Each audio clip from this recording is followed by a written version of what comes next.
they show it all the time. They'll show the background of XRP or Ripple when they have Brad Garlinghouse on or somebody else from Ripple. They will talk about it. But to your point, they are consistently showing those three to the public. Kind of look over here, don't look over there type thing, in my opinion.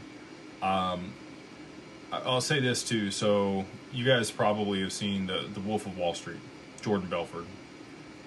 You've watched that movie. You kind of know his background.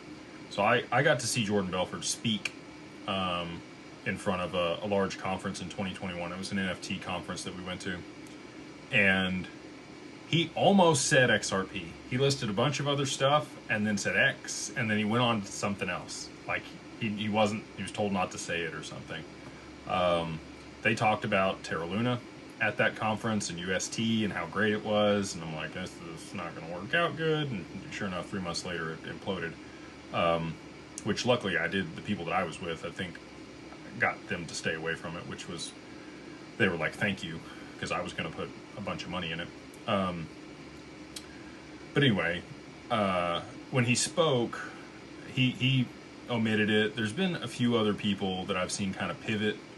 Elon Musk was asked directly from a guy in the crowd a little while back about XRP, and he said, he thinks it's great, kind of like some of the other networks, compared it to Doge and, settling value.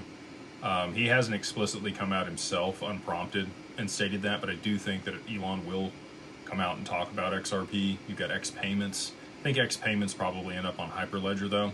I don't know that they'll end up on the XRPL. But yeah, very interesting that the mainstream media doesn't talk more about XRP, but I don't think they want to draw attention to it. Like I said, it needs to be an orchestrated event for them to push the price to where it needs to be able to accomplish all their objectives. And if retail's clamoring or FOMOing, it could cause some problems, and that's why they have the escrow and some other stuff to be able to suppress the price and hold price stability. And people will say it's manipulated. I would agree with that, but it's also doing what it's supposed to do, which is trade sideways for extended periods of time. This person says, I don't trust the media. I think that that's a great attitude to have, and you should probably, watch stuff like this, watch X, watch YouTube.